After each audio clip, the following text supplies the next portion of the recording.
My name is Ivan Marks. The film you're about to see is authentic. It records the last 10 years, which has changed my life. I stumbled on something that I could not believe at first, but soon realized it had significance on me and everyone around me, which could not be ignored or underestimated. The Eskimos call the subject of my story Bushman. The Colville Indians of upstate Washington call him Sasquatch. The Hoopows of Northern California call him Oma. But right now, let's just call him Bigfoot.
This is my country.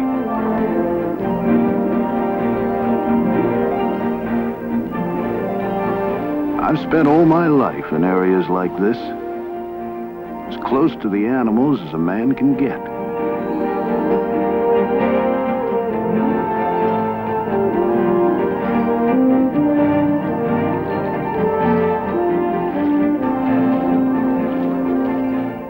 I built my home here. Bear Ranch. Of course, I'm prejudiced, but I think it's just about the prettiest place I've ever seen. Then there's Peggy. She's a rare woman. She's the only woman I know who'd put up with the animals I used to bring home, like those coyote pups, and raise them just like they were her own.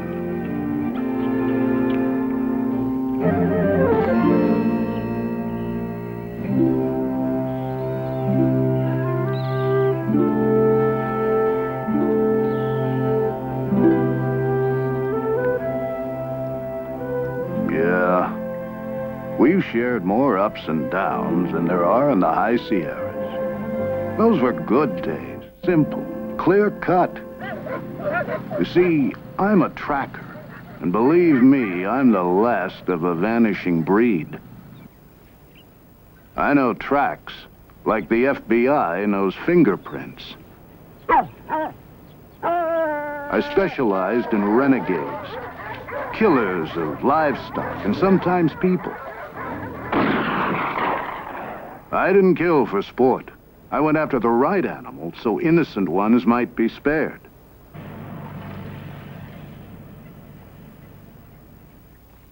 I learned trapping from my dad's shoulders back in Illinois.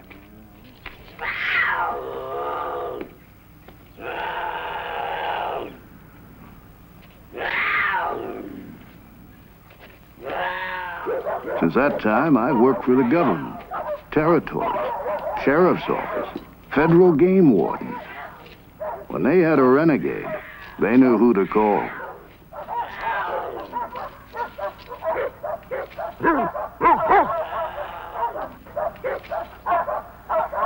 There was a time me and the dogs got called up all the way to Kodiak, Alaska. There'd been reports that bear had been killing the cattle. Now I know bear, and the Kodiak happens to be one of the most beautiful on God's earth. Takes a lot of grub to feed him. 9 feet tall, up to a ton in weight. No need for him to be killing cattle, though. He's as fine a fisherman as you'll ever see.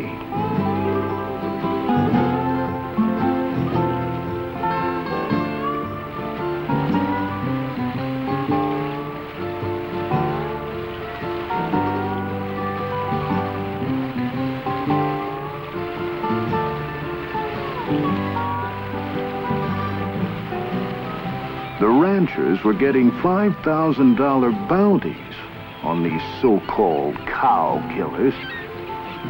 So I moved in to set things straight.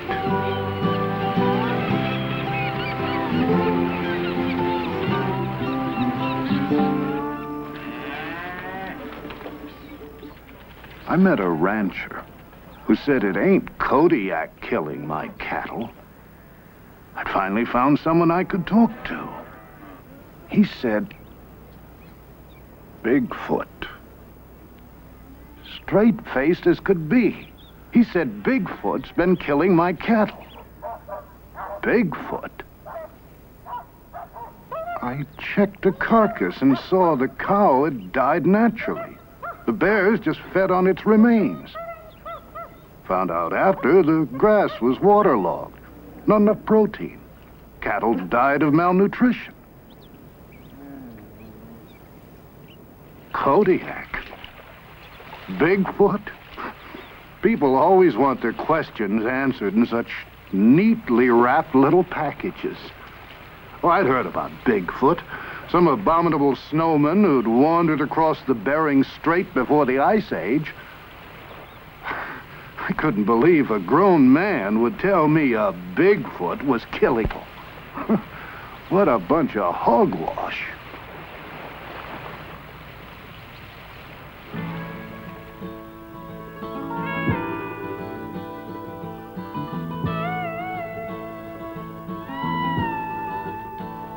I didn't mind at all putting distance between me and those crazies in Alaska. And it felt good to be with some sensible folks like Peggy's brother. And Arizona University wanted us to track down a javelina hog for research. It's a small critter, but vicious.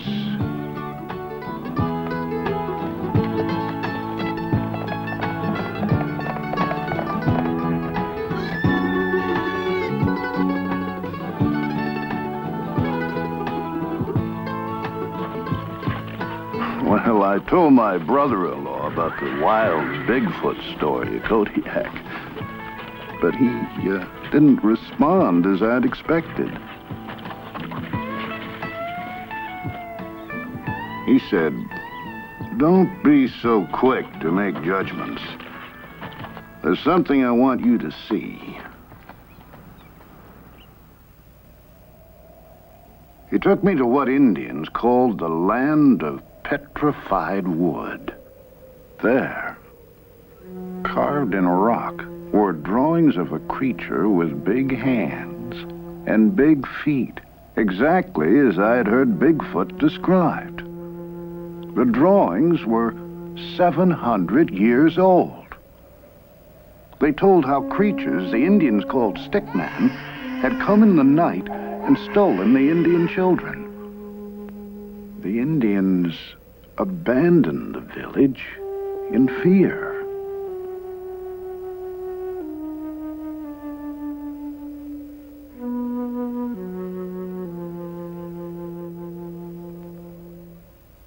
First the ranchers, now my brother-in-law. My head was reeling with Bigfoot. But stories are just so many words.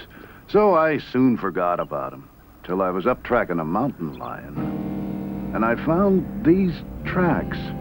Now, they look much like human footprints, but they were 18 inches long, 6.5 across the ball of the foot, 5.5 at the heel.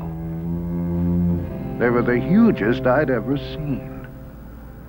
The tracks were so deep, they had to have been made by at least a 500-pound animal.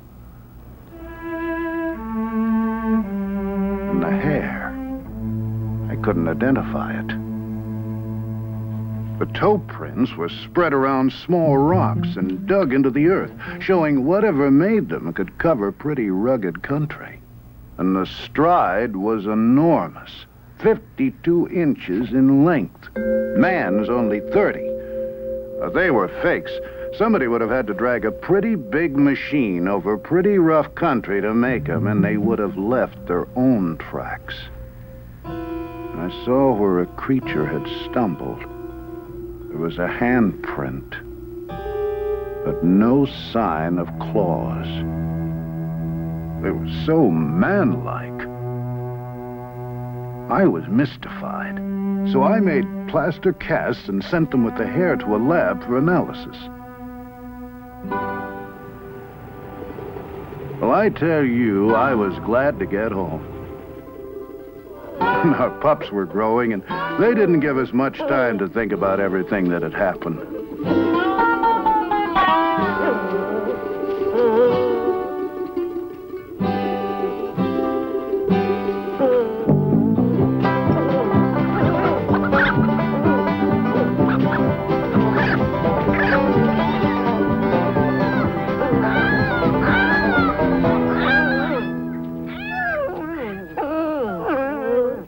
I was called to chase a renegade bear up north. This time, I wasn't so eager to return to the mountains. Tests had shown the hair samples and tracks couldn't be matched with any known animal. I was uncomfortable.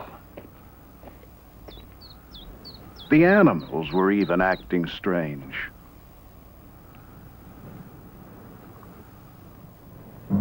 I soon found out why. And there, between its teeth, the hair. I was astounded. A 600-pound bear that had stood 8 feet tall, lying by the side of the creek with its neck broken. Now, I wanted to find out everything I could about Bigfoot.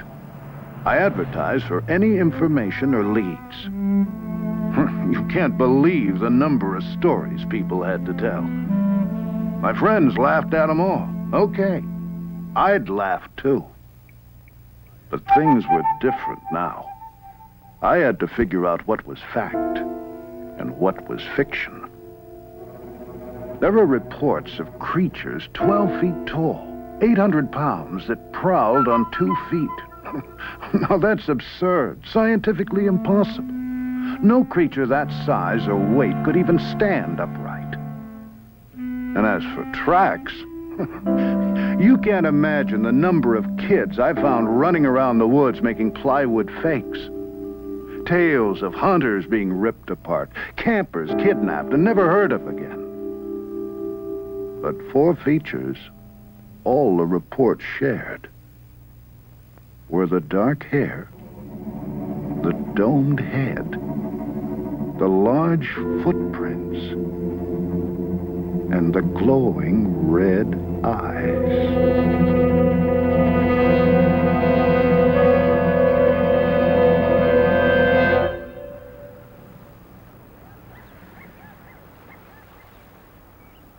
Nature's my home. How could some missing link be wandering around up here without me knowing it? It was good to get back in the mountains and visit a couple of my pets. I tried not to think about Bigfoot, but it was tough to shake. It wasn't 2 minutes before my friend had vanished in the wood.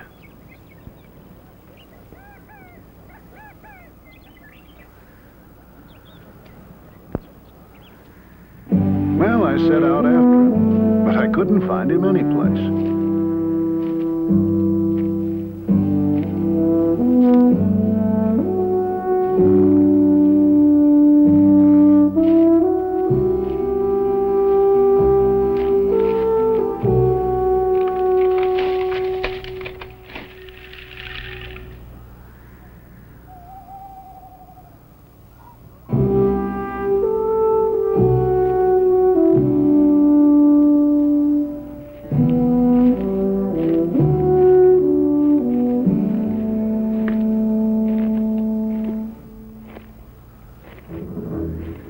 I came to a bridge, and there beside it, another track. Fresh.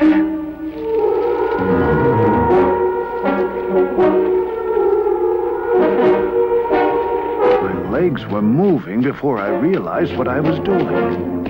I couldn't believe what I'd seen. I had to get a closer look.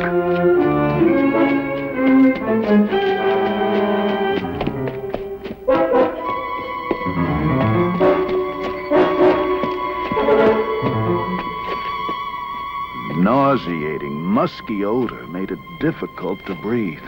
But I had to find out what I'd seen. It was getting dark. Time was growing short.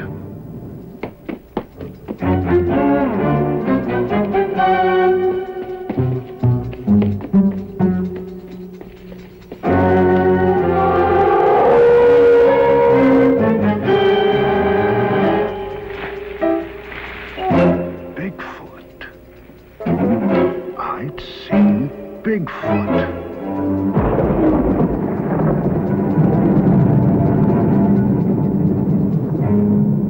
What the hell was I doing? I was here alone, without a rifle, without anyone knowing where to find me. With a 500-pound, 8-foot-tall, vicious creature. I had to get out of here, get some help.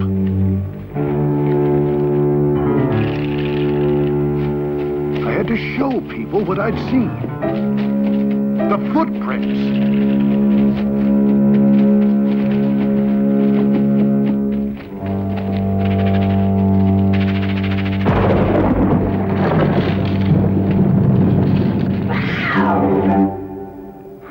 It was just the cat. I'd never been so scared in my life. But my friends couldn't laugh now. Wait till they saw the tracks.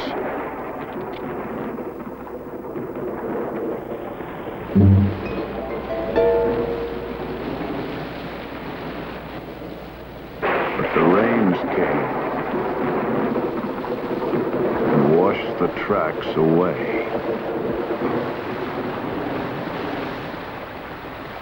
Hurry, hurry, get your Bigfoot burger, 2 burgers. Now, people's attitudes towards Bigfoot made me mad. I'd seen it. Matter of fact, I felt I'd been singled out to find it.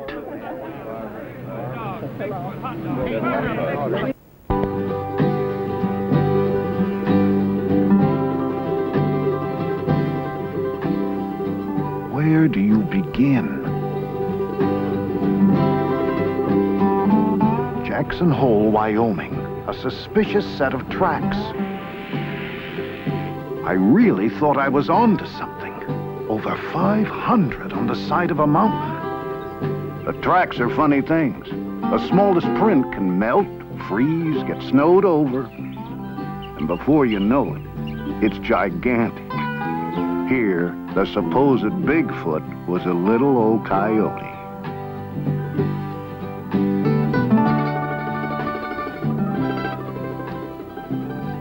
The redwoods, an endless source of sightings.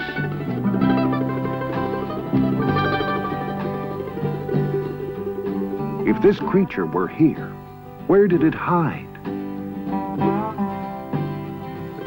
I searched in the caves formed by the roots of the ancient trees.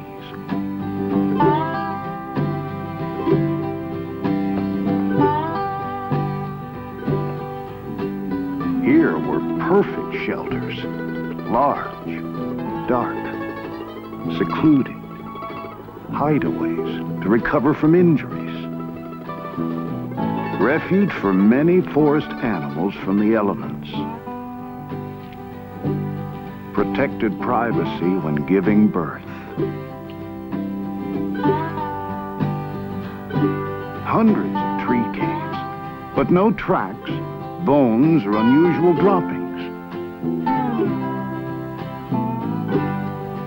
No clues at all. I had to be wasting my time.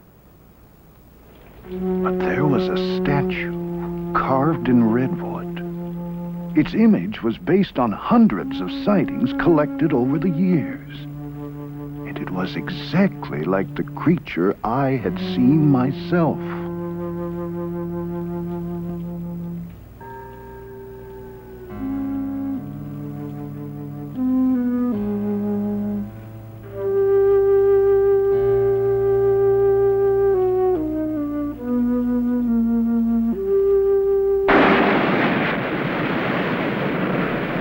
Oregon coast. Reports of Bigfoot feeding during the run of the nightfish. The shore was secluded. Food was plentiful. It seemed a perfect place for the secretive Bigfoot. So I waited. You don't know what it is to wait till you've been a tracker.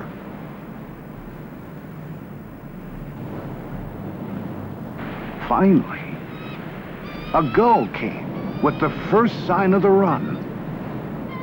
And right behind it, you've never seen so many fishermen.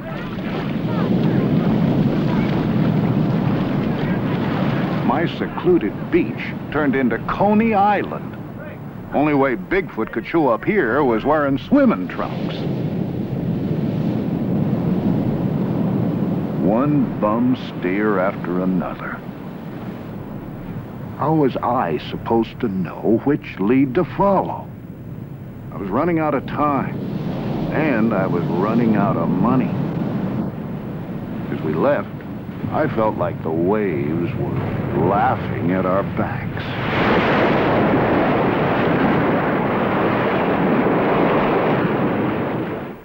Then came our hottest tip yet. We couldn't turn it down.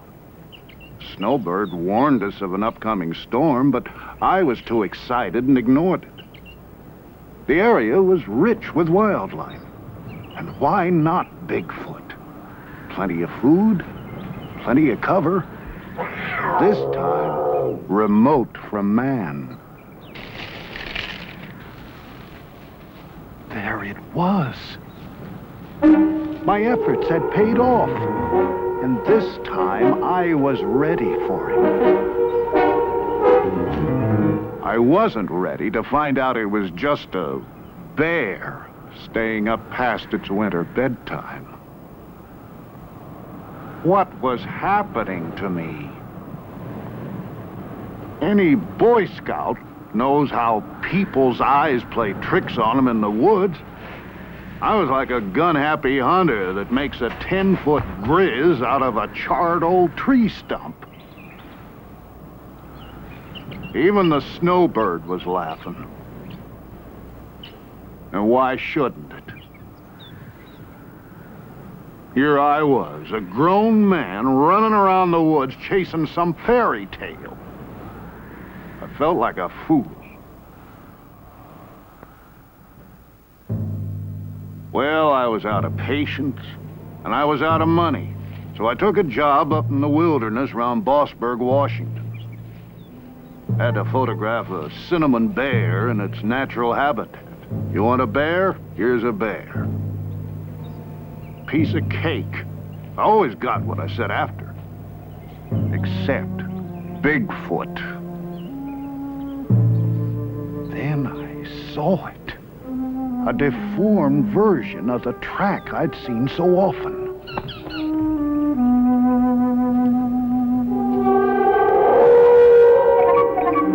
There it was. Finally, face to face with Bigfoot.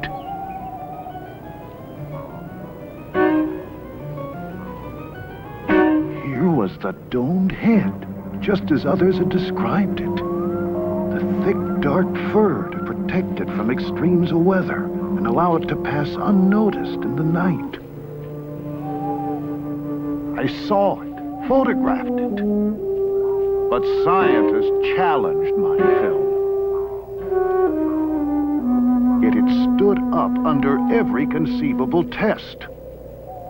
Some revealed rugged terrain as the cause of the skinned heels, polio as the cause of the limp. But my documented evidence wasn't good enough for the experts. Experts who still asked, how could such a creature survive? Where does it live? Show us its remains. What does it eat?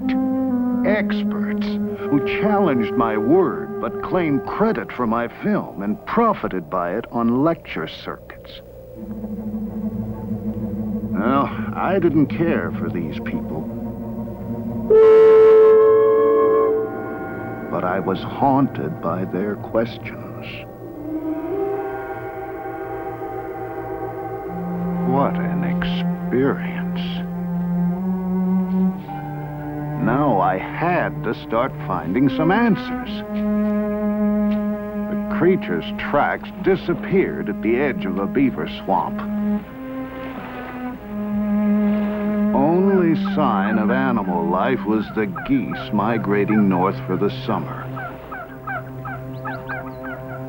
I wanted the satisfaction of bringing back unchallengeable proof. Still, where to begin? I found several other creatures had passed through the area, all heading north.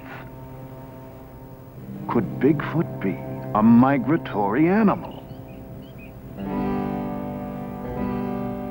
I plotted all the reliable reports.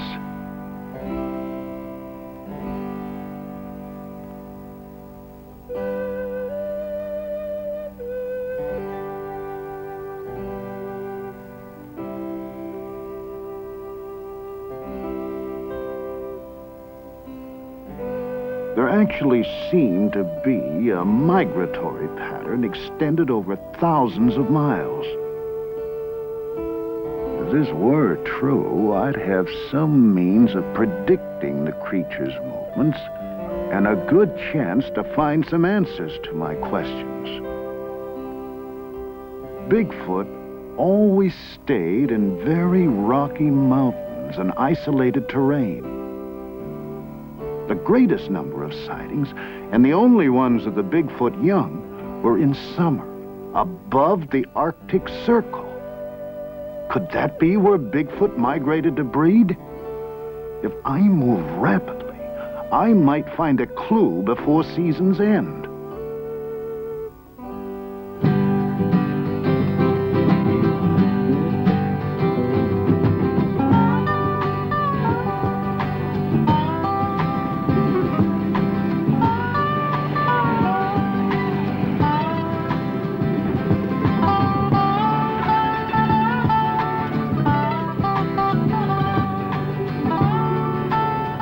Peg and I took our camera and planned to document every step we took.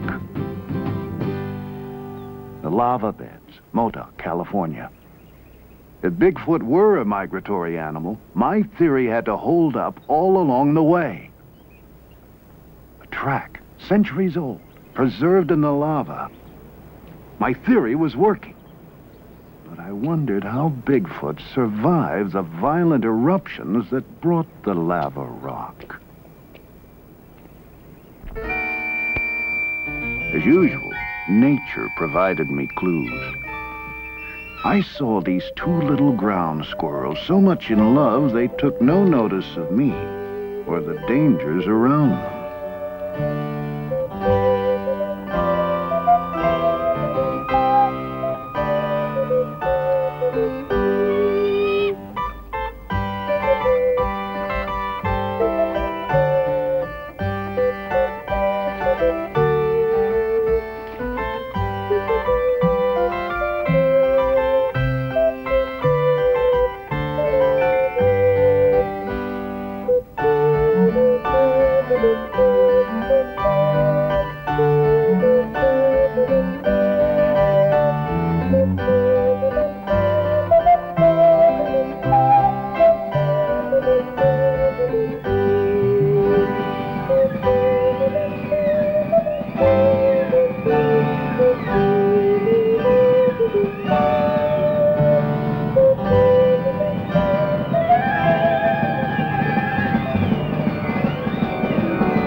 The male's natural instincts drove him to cover. These same instincts started up in the wounded squirrel.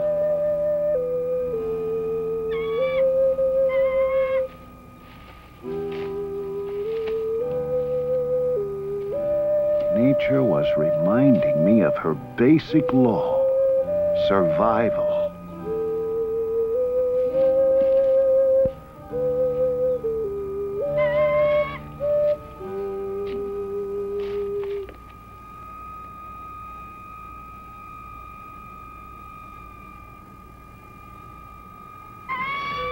This same will to survive must have somehow kept Bigfoot going throughout all these years.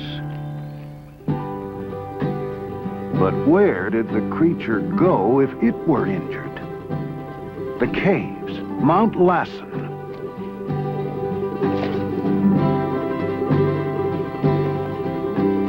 The Hat Creek Indians believed they were inhabited by an evil ape man. Now I was hot. Every step along the way brought me new clues. It was too late in the season to find the creature here now. But I'd soon catch up with him above the Arctic Circle.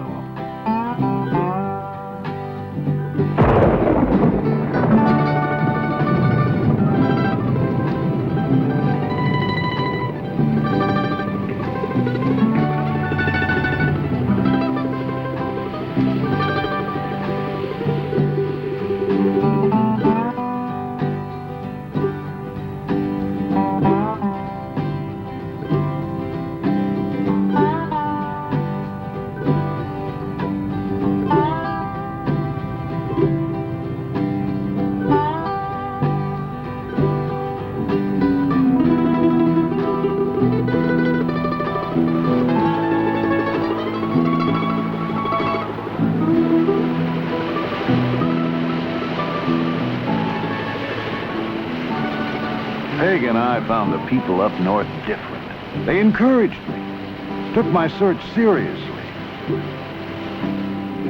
Like the lumberjacks, mountain men, like myself.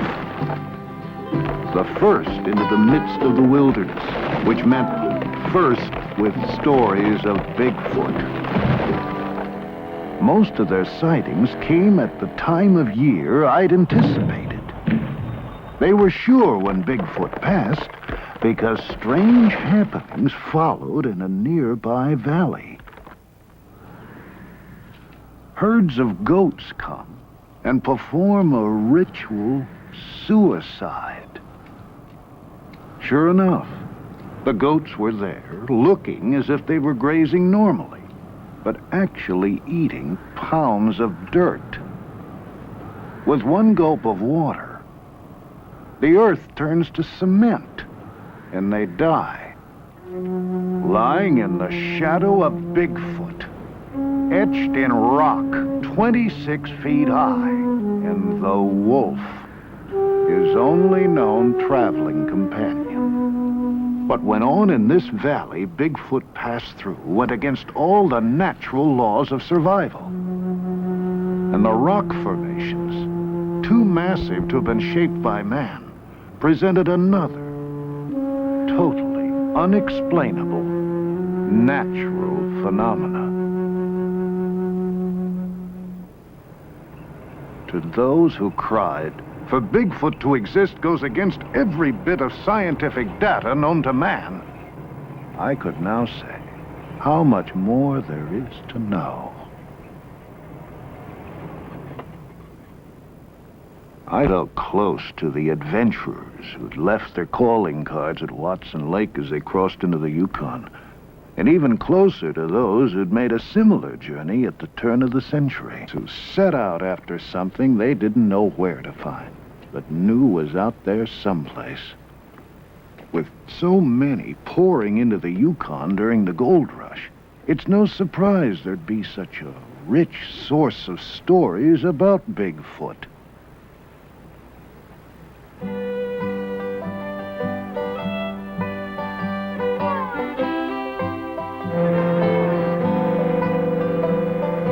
the first time in my life, I understood what made people like that tick. It's more than gold. I guess we all need a frontier to explore. Don't necessarily have to go off into it.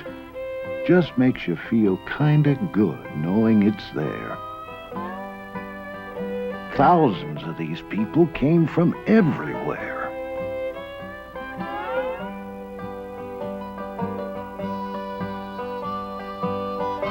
Tent cities sprung up where no man had ever even walked.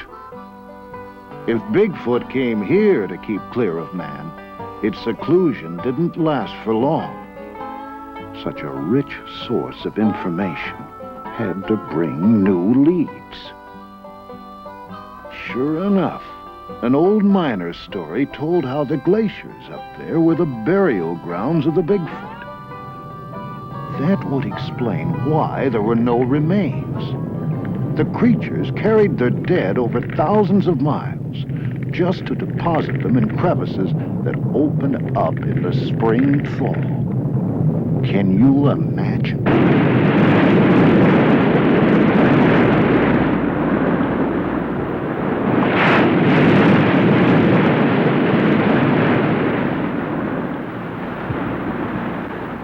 I went there searching for some remains.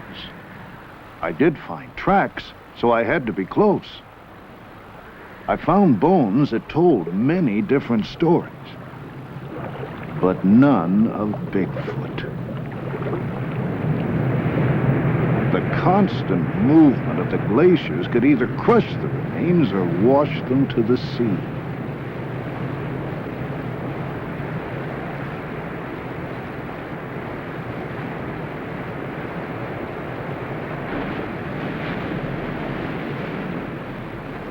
Burial grounds of the Bigfoot. I thought of the people who were the source of these stories. Their friends called them crazy, and some of them might have been. But you wouldn't believe the extremes they went to for their fortunes, romance, and the unexplored.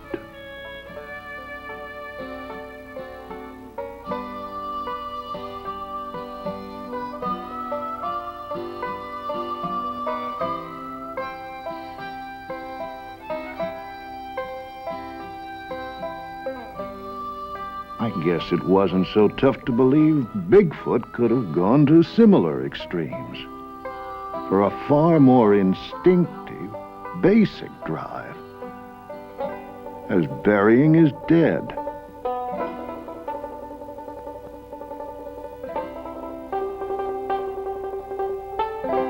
So many questions. Well, I sure understood what drove those miners as they sailed up the river in pursuit of gold. For I'd soon ride the same river in pursuit of Bigfoot. The miners were gone now, but I knew Bigfoot had to still be around. The frequency of current sightings meant he'd somehow survive the diseases the white man brought into the wilds. The tuberculosis, measles, that wiped out whole tribes of Indians and Eskimos.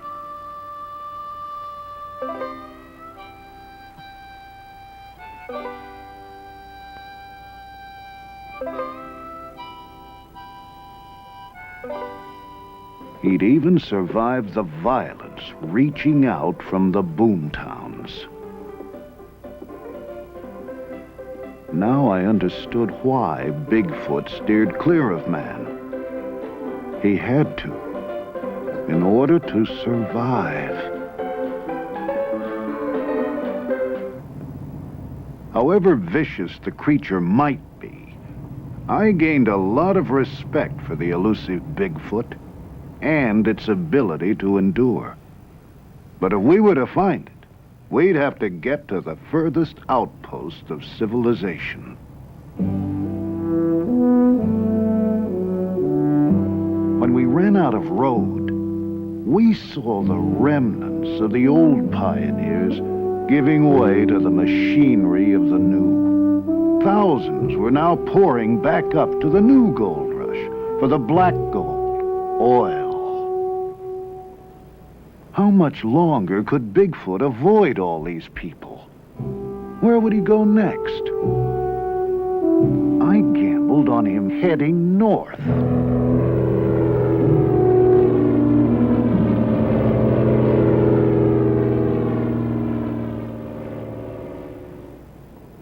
Well, traveling had been tough, so we treated ourselves to the fanciest hotel in town. There, Yukon Frida. Her sketches were based on recent sightings and descriptions of Bigfoot from that very area.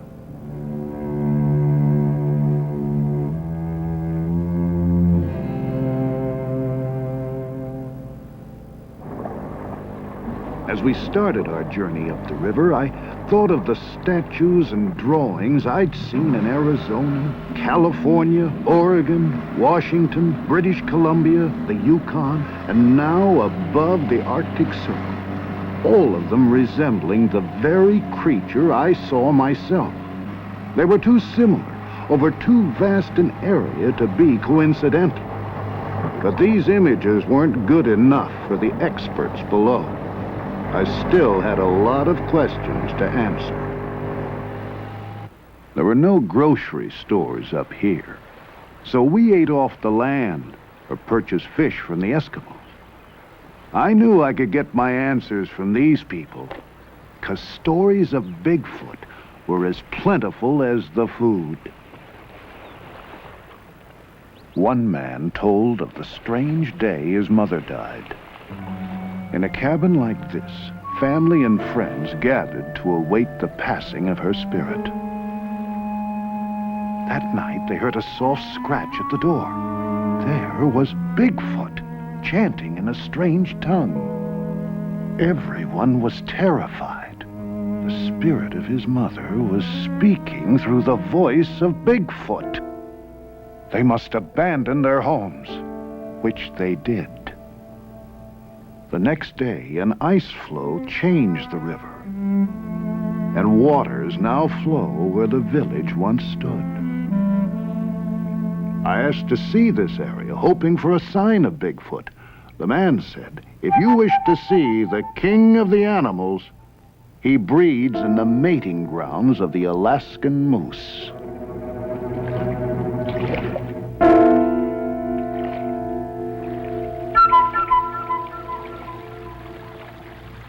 The moose came, as if a sign, reaffirming the man's words.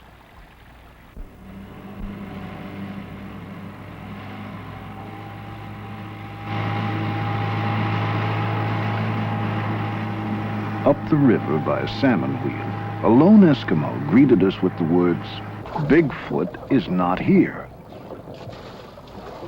How did he know what we were after? He told a tale about a trapper who killed a creature in the early 40s, bringing the wrath of Bigfoot down upon his people.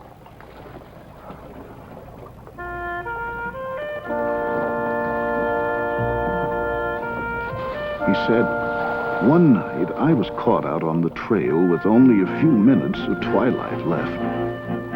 The lights began to shine in the sky. They were bright. Traveling was good. Then the snow turned red. To the north, south, east, and west, rivers of blood flowed across the sky and down into the snows. It seemed to be the last day of the world. Bigfoot was punishing us for bringing it sorrow.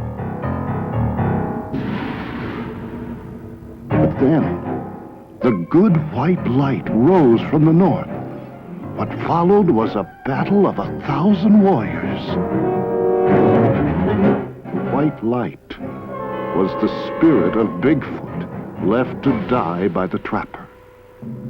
It returned in the form of a white raven, to protect us from the red wrath of its grieving brothers. If you travel the river, you may see him. And if you do, he will bring you luck.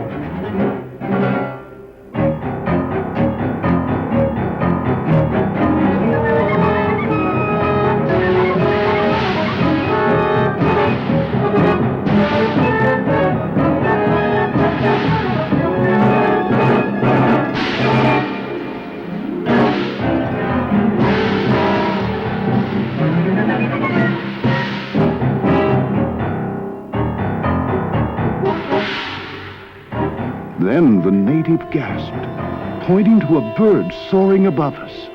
The legendary white raven. The fisherman said, "Bigfoot smiles upon you. You will bring word of him to the people below."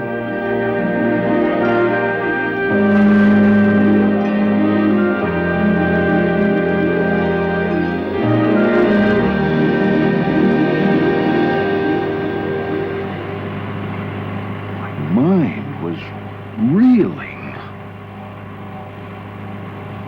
At the next village, the natives were waiting for us. They had heard about the white raven and wanted to show us their secret, sacred figure. Here it was again. They told us how Bigfoot was their friend. Their friend? How did they think such a violent creature could be their friend? They told how Bigfoot always carried the bodies of men killed or lost in the Arctic winter to the edge of the nearest village to be buried by their own kind. When I asked where I could make contact with their friend, they said, "In the land of shining eyes." But they warned me not to violate Bigfoot's domain.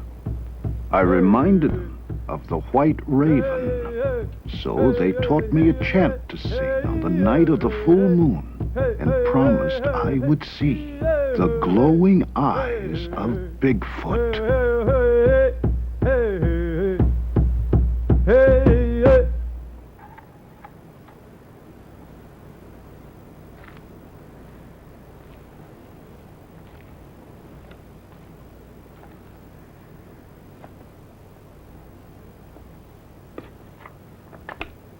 Well, I wasn't going to have a thing to do with any chanting.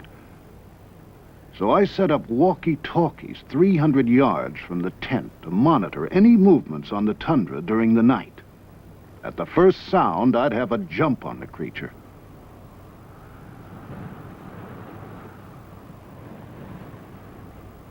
Then the wait.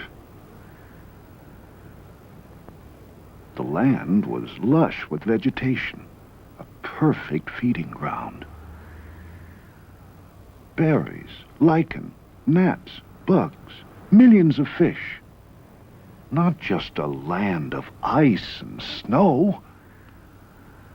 I understood why Bigfoot and so many animals flocked to the Arctic to breed and raise their young.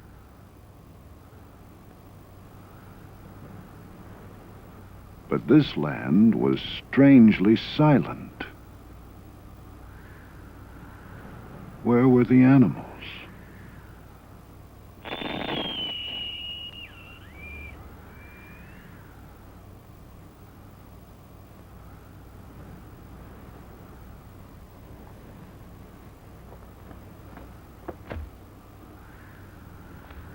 My transmitter had been thrown 15 feet.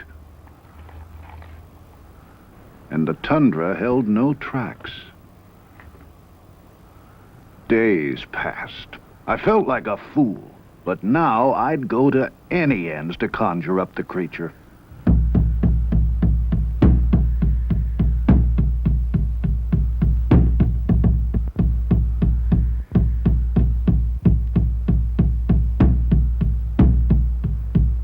Soon Peg saw what she thought were two car lights approaching.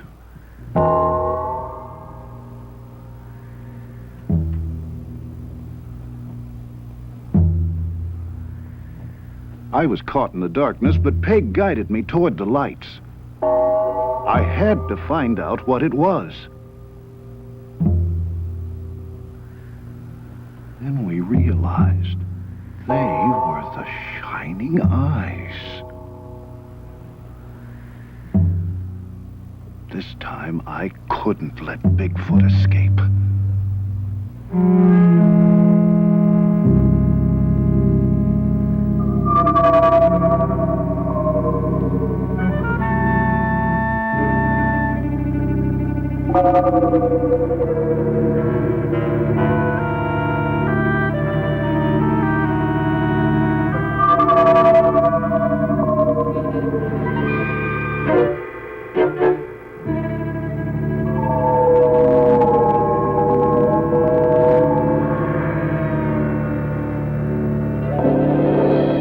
But dawn broke, and it disappeared behind a rainbow.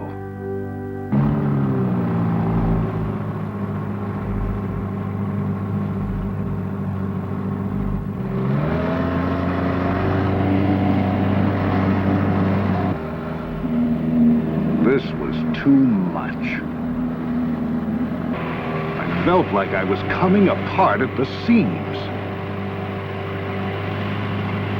Here I was, an experienced mountain man all my life, acting like a spooked tenderfoot. I still had 1,000 questions, and so few answers. I couldn't concentrate. My head was spinning with tall tales and folklore. I no longer knew what to believe. I had to get away from the others and be by myself.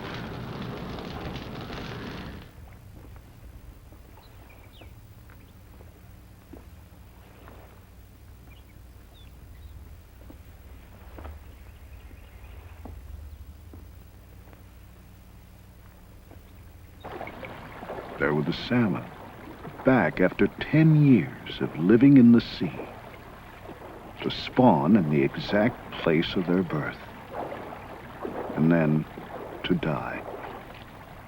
They reminded me of those I'd seen at Kodiak in the days when I was a pure tracker, stuck to nature's signs and wasn't so confused with all the legends and stories of man.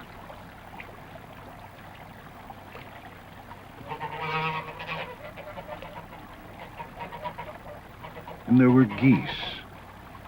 My first clue to Bigfoot's migratory pattern.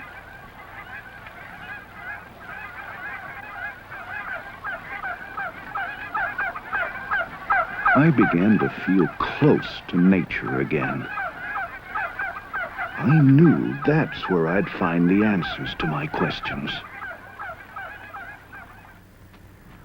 And the caribou, watching velvet off their antlers release swamp gas from the tundra to glow in the night.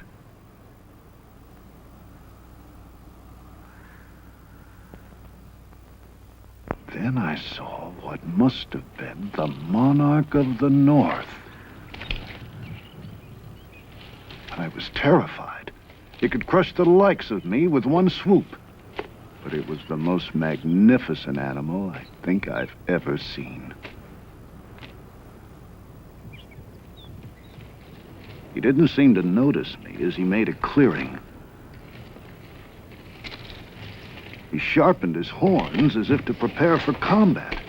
I thought he'd come for me now. Instead, he dug a pit and marked it with his scent.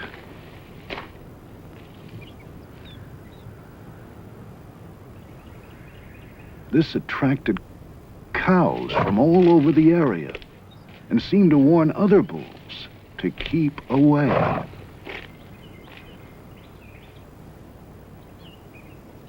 The cows declared themselves his by covering themselves with his scent. I'd made it. The mating grounds of the Alaskan moose, where no man had ever been before, and possibly the breeding grounds of Bigfoot. Some young bulls seemed a little overeager and found the monarch defending his territory against all intruders, while others waited for the right moment to move in.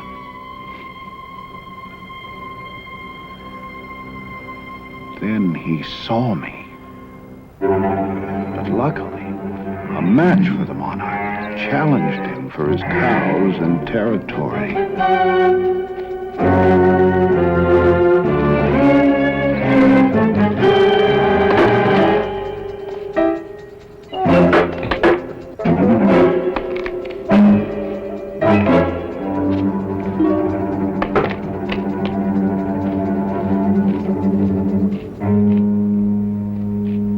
Those who'd waited now moved in.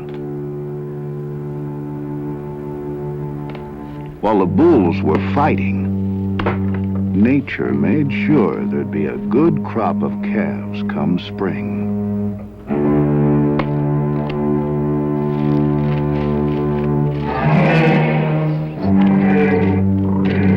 Finally, the monarch triumphed.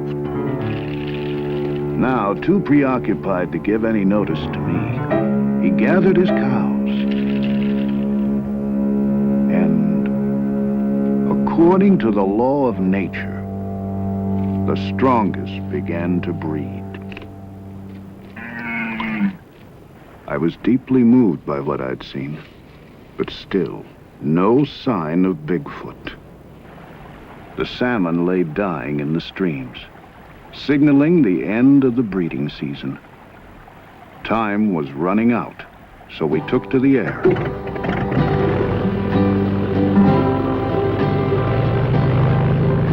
The Arctic winter could close us in at any moment, so we had to move fast.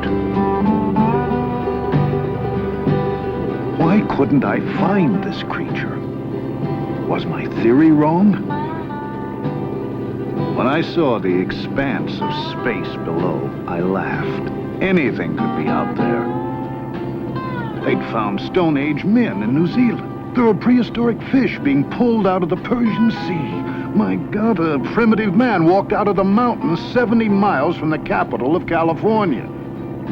There's so much territory yet to be explored.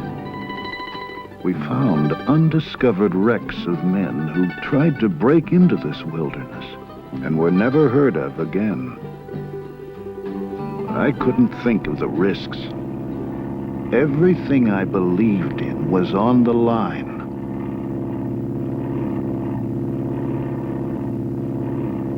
Suddenly, the pilot whipped around. There he was, a young Bigfoot, frozen like a tree.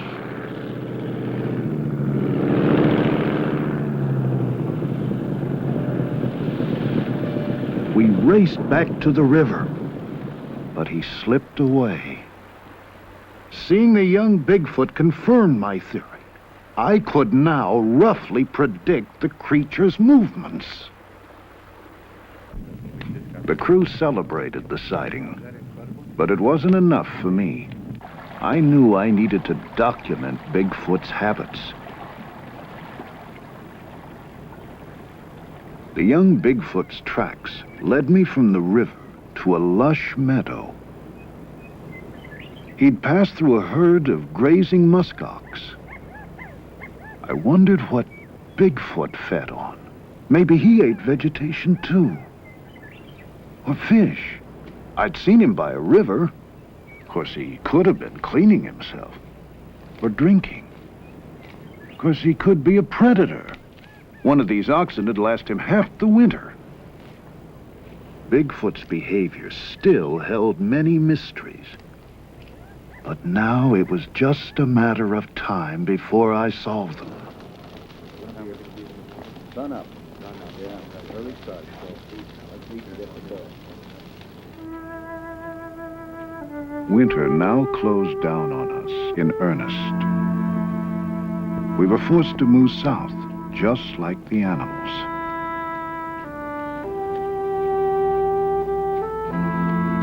The caribou gathered for their migration.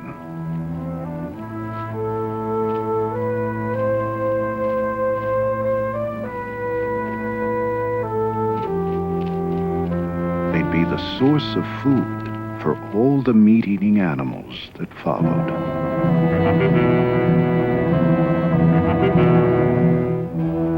If Bigfoot were a meat-eater, he'd feed on caribou too.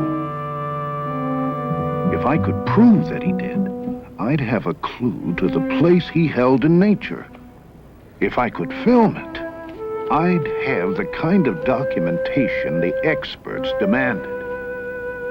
Whatever his habits, I knew the road would be paved with danger.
Devastated by the slaughter of the caribou. I kept thinking of Bigfoot and its migration. It had to be protected. It could be wiped out before I had a chance to study it. But how could I get protection for something so few believed existed? I needed that unchallengeable proof I'd first set out for. There was no sign of Bigfoot with the caribou. It must eat vegetation or fish. The perfect place. Beaver Swamp in the spring.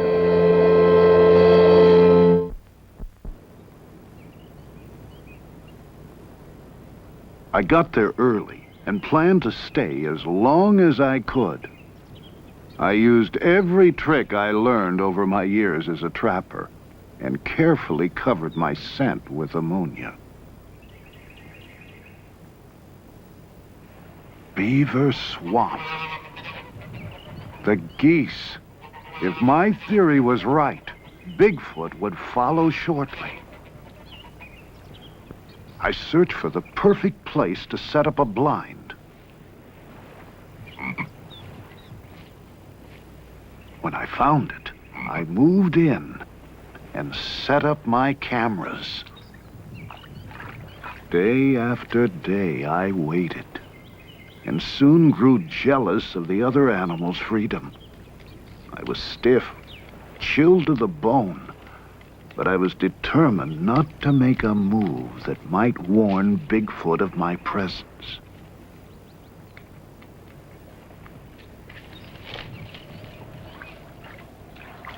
What if he didn't come?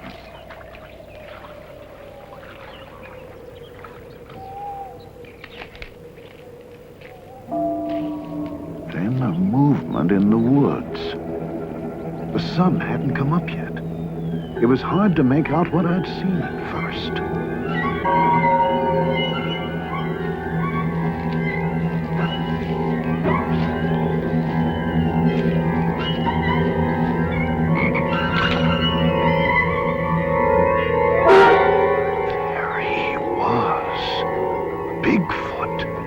standing no more than 100 yards from my blind. I began to shake all over. I could barely keep hold of my camera. He was awesome.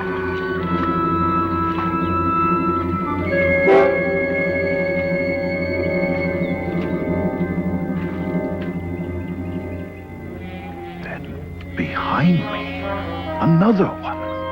Smaller, possibly younger. How many of them were there?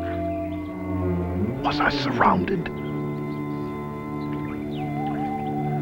They were the most extraordinary creatures I'd ever seen.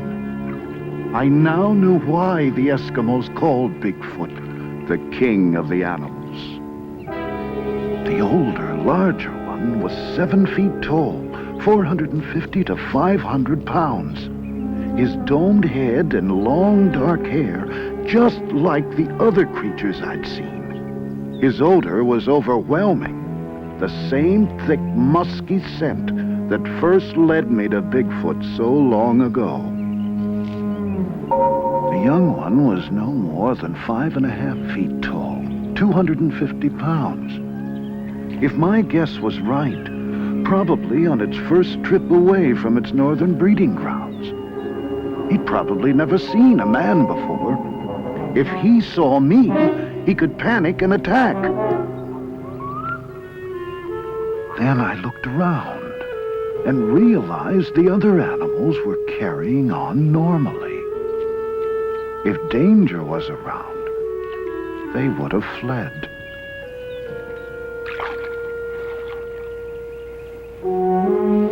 Just as the Eskimos had said, Bigfoot is a benevolent creature. It doesn't even attack or feed on other animals. It seems to eat only vegetation or sometimes fish. Here it was before me, pulling up the tender swamp grass with its hands. Remarkable huge hands that seemed capable of grasping, scooping up drinking water and splashing to rid itself of parasites. I'd done it. Here I was again with Bigfoot. Unchallengeable proof my theory had worked. It is a migratory animal, and I now have the documentation of its habits I needed. Now we can begin to understand the place this creature holds in nature.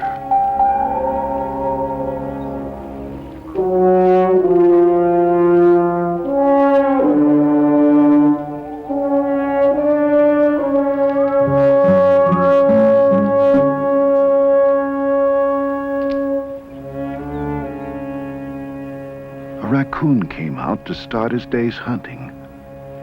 I knew the nocturnal Bigfoot would soon return to the cover of the forest.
Once again said goodbye to this mysterious creature that has somehow outlived its natural role.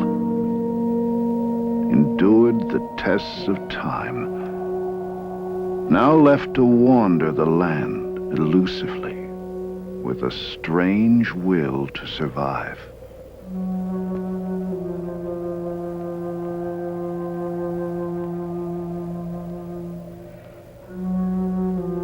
Oh, I still have plenty of questions, and I'll continue my search for the answers now. But I assure you, I'll no longer get so caught up in the problems of my research that I'll lose touch with the wonders it reveals.